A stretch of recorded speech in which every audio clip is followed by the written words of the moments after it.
Eu vou aproveitar esse gancho aqui para te perguntar.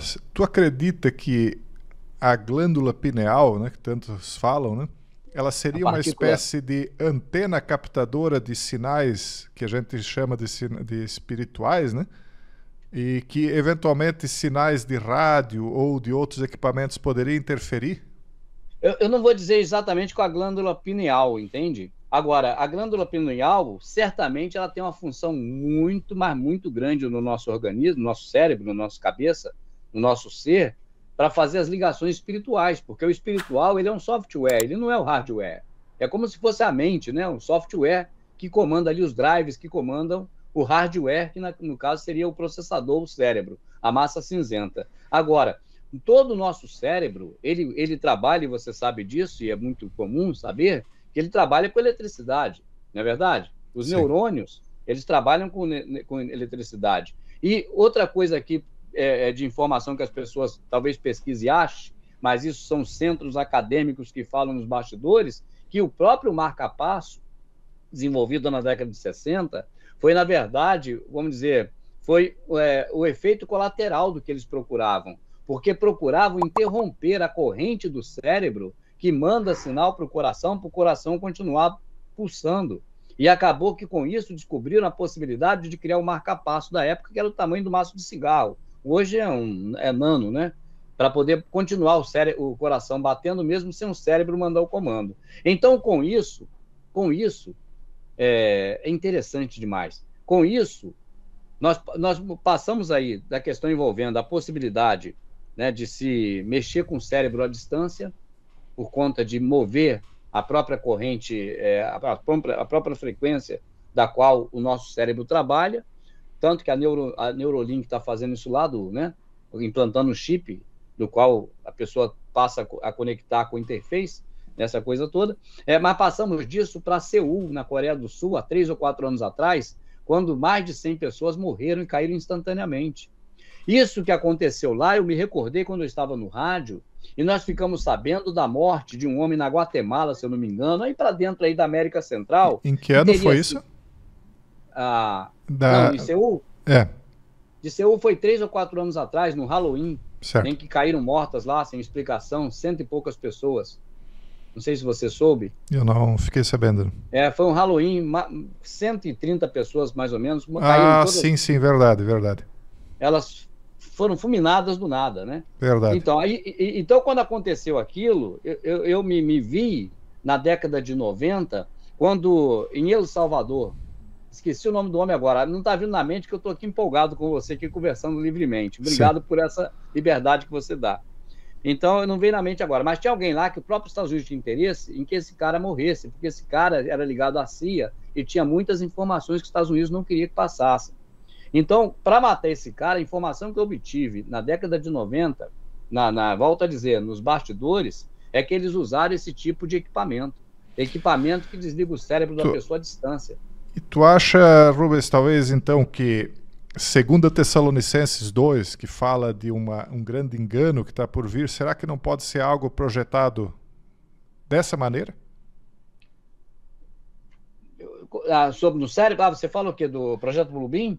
É algo, não exatamente o Bluebeam, mas algo, porque o Bluebeam, ele é uma faixa de, na minha visão, eles criaram isso aproveitando uma determinada frequência, o azul, a faixa de luz, que demandaria uma explicação muito grande aqui, até eu tenho o compromisso de explicar para o pessoal o que eu acho dessas faixas de luz e energia do arco-íris, por exemplo. Eu estou comprometido lá com o meu canal, mas isso demanda acho que uns 10 vídeos para eu explicar o que eu penso. Mas eu quero dizer realmente uma projeção na mente da pessoa como se fosse algo parecido com o Neuralink. Não é difícil não, agora é um avanço, né? O que você falou foi sobre a operação do erro, né? A Isso. operação do erro. Então, essa questão envolvendo a utilização de mecanismos para mexer com o cérebro, pelo que eu percebi na época de Seul e que me voltou lá, me retroagiu na década de 90, era a possibilidade apenas de interromper. Interromper, mas não manipular. Entende o que eu estou falando? A distância. Que distância? Nem imagino. Mas é um raio, um feixe, que aquele feixe é como se fosse uma lanterna. Você tem um feixe de luz e a lanterna, ainda mais essa lanterna tática de hoje, né? Com LED, Você dá uma puxadinha nela, aquele feixe de luz se concentra só no local. Então você abre um pouco mais, ele fica mais fraco, mas ele atinge o local ainda. Então, nesse tipo de arma, ela é exatamente sem você ver nada, não é visível, você não enxerga, mas ela pode abrir o range, o alcance, e pode fechar, concentrar ele. Então, quer dizer, pode ser que para pegar uma pessoa e desligar, interromper ela em meio a 10, pode ser que pegue pelo menos 4 ou 5 ou 6, estou fazendo aqui uma suposição.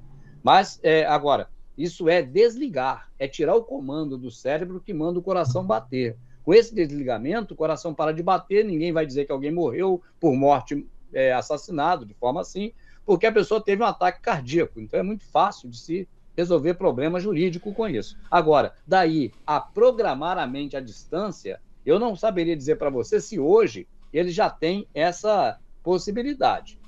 Eu vou te fazer talvez a última pergunta, porque a gente já está chegando nesse prazo que a gente se deu, né? Tá certo. Que seria talvez bem polêmica também, eu não sei se tu tens opinião a respeito disso, que seria a questão parasitária. Tu tens algum conhecimento de como o parasita pode interferir no pensamento humano, no comportamento humano, ou isso não é objeto do teu estudo? Você fala parasita como? Tipo... Parasitas físicos mesmo, vírus, fungos, enfim, aquilo que a gente conhece como um parasita, por exemplo, o Toxoplasma gondii, ou isso não é bem a linha do teu estudo?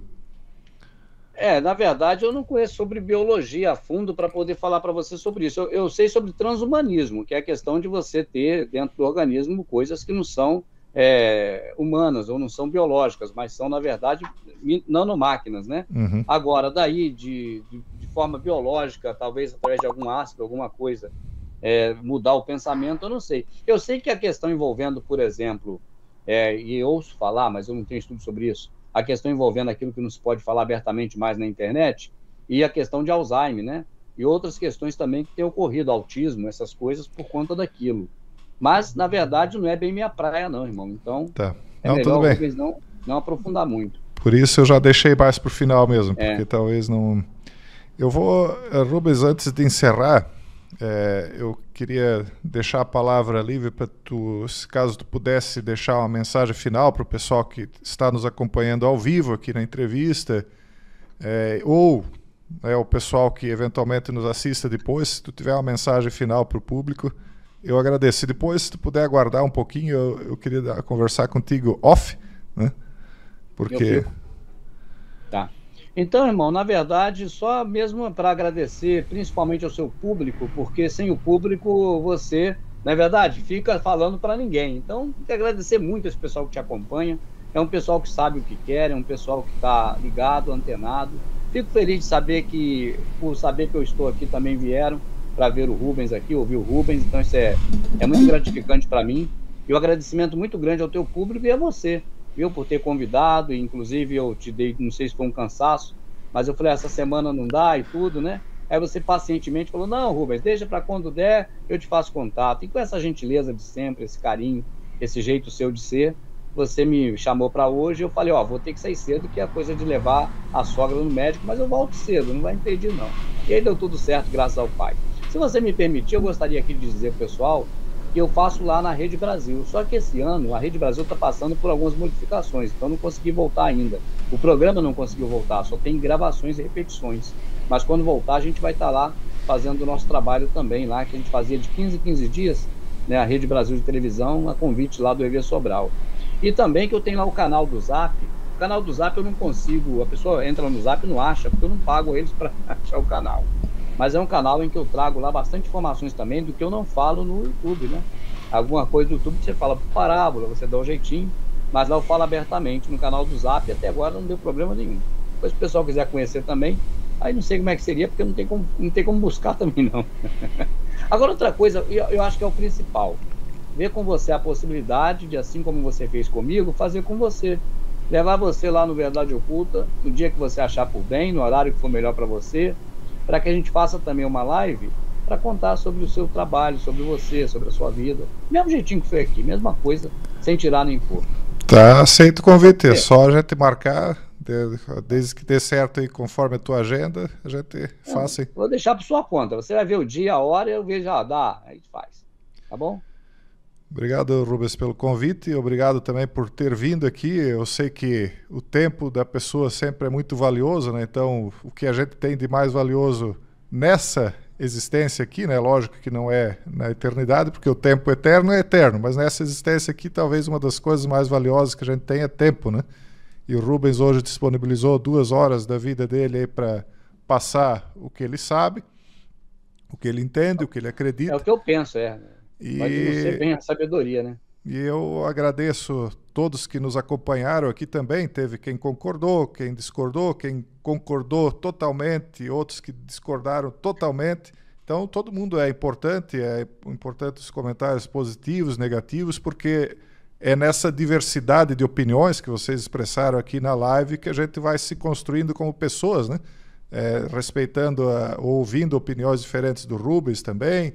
Então a gente vive assim numa comunidade onde é importante a opinião de todo mundo. Eu respeitei todo mundo aqui no chat também, deixei todo mundo falar, assim como todo mundo acabou tendo o privilégio aí de ouvir o Rubens também, né? Então assim, pessoal, eu mais uma vez agradeço. Lembro que nós temos o canal de cortes, né? Os cortes desses vídeos vão ser levados para o canal Revelar Cortes, tá? Então, para quem não acompanhou a live inteira, ou às vezes não tem tempo, quer ir para os principais fatos que foram comentados na live, aos pouquinhos a gente vai colocando lá também, porque sempre demanda tempo essas coisas, né? E no mais, eu deixo um forte abraço a todos e até a próxima live, a próxima entrevista, se Deus quiser. E amanhã, se Deus quiser, também às 11 horas, como todo dia, eu estarei aqui com a Adriana, minha esposa. Abração. E até a próxima live novamente, se Deus quiser. Porque nós estamos num processo de transição. Estamos passando dessa geração para a geração da mão de obra prestada por robôs e inteligência artificial. A 4ª revolução industrial, que está sendo implementada aos poucos. Eles não querem causar um choque, eles já têm a tecnologia para isso. Mas eles não querem causar um choque na população. Diz-se que nos próximos 10 anos talvez haverá mais robôs humanoides do que pessoas no mundo, né? Mas isso está indo aos poucos. Então, quando eles tiverem os robôs tudo implementado para substituir a mão de obra, aí eles já terão uma população reduzida ao montante em que eles querem. E por enquanto eles precisam dessa mão de obra, eles vão espremer essa laranja até que não tenha mais suco. Então, eles estão forçando as pessoas a colocar as mães, né, a colocar seus filhos nas creches em idades cada vez mais novas. Por exemplo, na França, a educação, né, muita educação que eles dão, é obrigatória a partir de 3 anos de idade e creches estão disponíveis a partir de 2 meses para as mães trabalhadoras. Na Alemanha, educação obrigatória a partir dos 6 anos. Na Itália, é muito comum a partir de 6 meses, embora a creche, segundo os dados que eu levantei, não seja obrigatória. A educação obrigatória começa só aos 6 anos, como se 6 fosse só, né? Imagina, obrigado, 6 anos. No Reino Unido, 5. No Brasil, aqui os dados que eu levantei são 4 anos, mas se eu não me engano é 5. Aí vocês coloquem nos comentários, para que eu não interrompa o vídeo aqui, vá fazer essa pesquisa detalhada só do Brasil. Mas enfim, Oceania, na Austrália, 5 anos, e a média é essa aí, 4, 5.